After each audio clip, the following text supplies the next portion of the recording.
Vreau să-i mulțumesc în primul rând lui Dragoș, fiindcă mi-a trimis această poveste. Pot să spun că este o poveste foarte interesantă și avem la final o morală din care cu toții putem să învățăm ceva. Așa cum am spus, dacă aveți și voi povești de groază pe care ați dori să le narez, puteți să mi le trimiteți pe e-mail. Aveți adresa mea în descriere și dacă îmi plac, o să fac un videoclip cu ele. Acestea fiind spuse, hai să trecem la povestea noastră.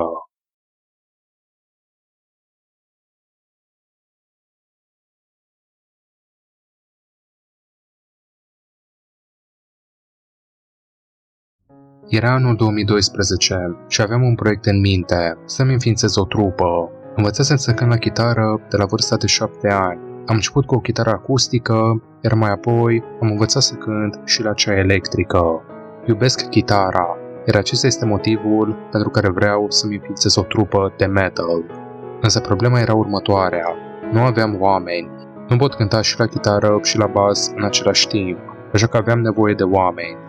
Problema era că în orașul meu nu cânta nimeni la un instrument, plus că toți din oraș mă considerau un ciudat din cauza stilului meu.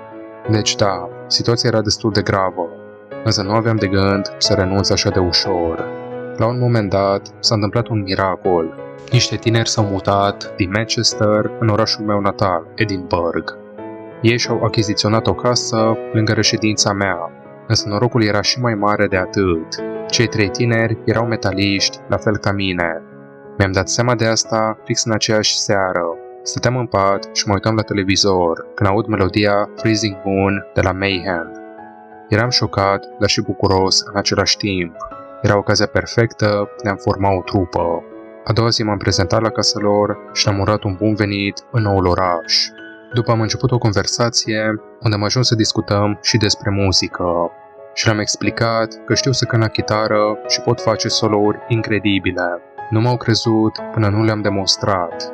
Au rămas mască. Cânți foarte bine, deja cred că putem să începem trupa, a spus Andrew, basistul. Ceilalți erau de acord cu el.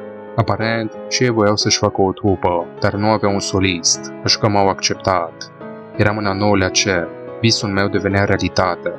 Nu după mult timp, am găsit și numele trupei, Creatures of the Night, sau Creaturile Nopții. Un nume destul de straniu, dar m-am obișnuit cu el. După asta am început să lucrăm la proiectul nostru, primul album. Nu e deloc ușor, ai nevoie de imaginație, de versuri și multe altele. A fost o perioadă destul de dificilă, fără suport emoțional sau lucruri de genul. Cu toate acestea, am reușit să compunem 8 melodii chiar foarte bune, din punctul nostru de vedere. Urma să creăm discul, până ce Chris, toboșarul, ne-a adus un stick cu câteva melodii. Erau piesele lor de dinainte să ne cunoaștem, când încă erau în Manchester. Le-am ascultat pe toate. Erau decente, doar că destul de creepy, mai spre genul black metal. Ca o paranteză, nu am suportat niciodată black metal-ul și ar fi ciudat să amestecăm genurile de muzică într-un album. Am spus asta și celorlalți oameni, însă s-au uitat urât la mine. Cum adică e ciudat? E chiar perfect. Am și uitat că avem aceste demo-uri. Trebuie neapărat să lucrăm la ele, a spus Andrew. Cu greu am acceptat să lucrăm la acele demo-uri. Eram supărat pentru că trebuia să renunțăm la melodiile precedente, plus că am muncit din greu să fac acele solo-uri. Dar am tăcut. După asta au urmat luni bune de muncă, rezultatul final fiind crearea a 10 melodii noi. Versurile erau totuși ciudate și înfricoșătoare. Un exemplu ar fi a 5-a melodie denumită God Doesn't Exist sau Dumnezeu nu există. Fiind un om religios, nu eram de acord cu asemenea titlu, așa că le-am spus celorlalți să-l schimbe, sau măcar să renunțăm la el, dar s-a uitat la mine cu o față macabră, de parcă ar fi văzut o fantomă. Când nu-ți convine ceva din ce facem, n-ai decât să pleci, mi-a spus Chris într-un mod violent. După asta s-a iscat o ceartă uriașă, din care a rezultat excluderea mea din trupă. Încă mi-aduc aminte acea zi, 27/10/2012. După asta, cei 4 tineri au plecat înapoi în Manchester, după 2 săptămâni de la ceartă. Mai târziu, am aflat că au publicat albumul pe YouTube și alte platforme. Albumul se chema The Satanist. Erau 10 melodii în album și fiecare dura în medie cam 5 minute. Da, foarte lungi. Multe piese îl venerau pe necurat și îl bajocoreau pe Dumnezeu. Foarte trist, mi-am spus în gând. Dar nu asta era cel mai ciudat. Mi-a tras atenția o piesă la care nu am lucrat niciodată și nu mi-amintesc să o fi făcut sau menționat. Acea piesă se numea Crimele. Era ultima din album, pe semne că a fost făcută recent. Versurile erau foarte stranii, relatând uciderea mai multor oameni. Cea mai șocantă parte era cât de detaliate erau compuse versurile.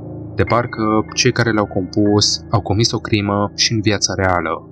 Erau acțiuni precum tăierea stomacului într-un cerc, tăierea obrajilor, doar a face un zâmbet straniu și o pentagramă pe frunte. Asta mi-a dat fioregi pe șirea spinării. Au mai trecut câteva zile fără să se mai întâmple nimic și deja îi uitasem pe cei 4 foști colegi. Asta până pe 13 noiembrie, când au apărut la știri. Și nu în sensul că albumul a fost un succes. A fost mai rău. Nu mi-a venit să cred ce vedeam. Știrile au arătat niște crime îngrozitoare făcute în Manchester, iar prezentatoarea îi arăta pe membrii trupei ca suspecți principali.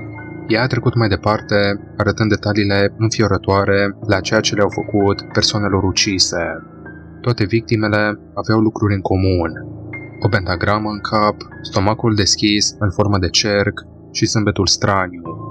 Nu-mi venea să cred. Ei plănuiau să comită crime și dacă nu mă retrăgeam din timp, puteam să devin complice.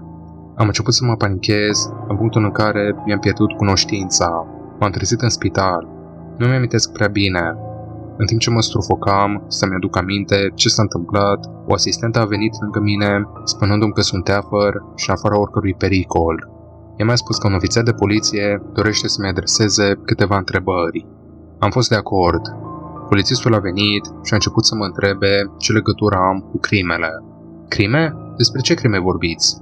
Crimele din Manchester. I-am prins pe făptași, însă ei au spus că ai fost și tu complice. Ce? E imposibil. Mint, domnule, nu am făcut. Polițistul m-a oprit. Stai liniștit, eu doar îmi fac meseria. Nu contează ce cred eu, vreau doar să știu de la tine ce s-a întâmplat și dacă știi ceva. După ce m-am calmat, am spus: domnule polițist, nu aveam cum să comit acele crime, nici măcar nu eram în Manchester, ca să le pot vedea cel puțin. Îmi pare rău, s-a descoperit că ai făcut un album cu cei 4 tineri în care vorbeai despre satanism și alte lucruri înfiorătoare. O să trebuiască să te rețin pentru o vreme. Nu-mi venea să cred. Mergeam la închisoare fără ca măcar să fie atins persoanele ucise. Nu am avut încotro decât să cer un avocat. El a fost destul de bun și a reușit să convingă instanța că dovezile sunt clare și că eu nu am făcut nimic. Îi mulțumesc pentru asta. Ajungem astăzi, în 2025. Cei 4 încă sunt în spatele gratilor, ispășindu-și pedeapsa. Albumul nu a prins în popularitate, încă este pe internet. Mai trag cu ochiul la comentarii pe YouTube ca să văd ce mai zice lumea, însă văd mulți care vorbesc despre crimele din viața reală. Morala acestei povești ar fi că Dumnezeu înfrânge mereu și nu trebuie niciodată să-L bagiocorim pentru că ne vede.